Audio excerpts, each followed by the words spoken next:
அனைவருக்கும் வணக்கம். இன்றைய முக்கியமான செய்திகளை சுருக்கமாக பார்க்கலாம்.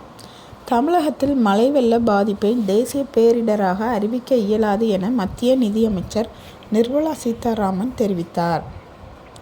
தமிழக வெள்ள பாதிப்பை தேசிய பேரிடராக மத்திய அரசு அறிவிக்க இயலாது, அதுபோன்று எப்போதும் செய்யப்படவில்லை. தேசிய பேரிடராக அறிவிப்பு செய்யும் அமைப்பு முறை இல்லை.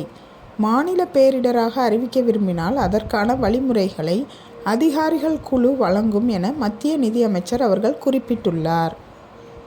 அதிக கனமழை பெய்துள்ள தூத்துக்குடி, திருநெல்வேலி உள்ளிட்ட 4 மாவட்டங்களில் இதுவரை 35 பேர் உயிரிழந்துள்ளதாக தமிழக அரசு தலைமைச் செயலாளர் சிவதாஸ் மீனா தெரிவித்துள்ளார்.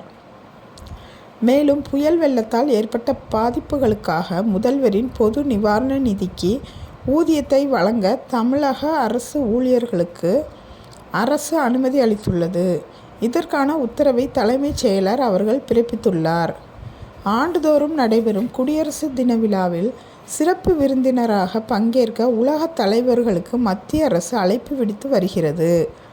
அதன்படி அடுத்த ஆண்டு நடைபெற உள்ள குடியரசு தின விழாவில் பிரான்ஸ் அதிபர் இமானுவேல் மேக்ரான் சிறப்பு விருந்தினராக பங்கேற்க உள்ளார். தேசிய அளவில் 10ஆம் வகுப்பு பொதுத் தேர்வில் தோல்வியடைந்து இடைநிற்கும் மாணவர்களின் எண்ணிக்கை கடந்த 5 ஆண்டுகளில் கணிசமாக குறைந்திருப்பது தெரியவந்துள்ளது. 2018-19 கல்வியாண்டில் இந்த விகிதம் 28.4% இருந்த நிலையில் 2020-21 ஆண்டு கல்வியாண்டில் 20.6% குறைந்துள்ளது.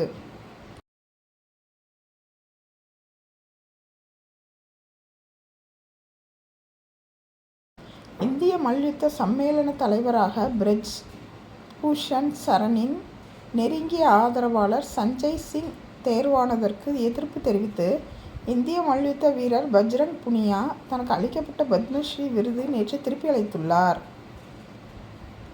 பிரதமர் நரேந்திர மோடியை நாடாளுமன்றத்தில் நேரில் சந்தித்து விருதினை திருப்பி அளிப்பதற்கு காவல்துறையினர் அனுமதி மறுத்ததை அடுத்து பிரதமர் இல்லத்தின் நடைபாதையில் அந்த விருதையும் தனது கடிதத்தையும் வைத்துவிட்டு திரும்பினார் பஜ்ரங் புனியா.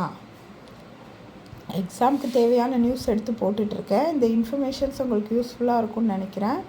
என்னோடய சேனலை தொடர்ந்து வாட்ச் பண்ணுங்கள்.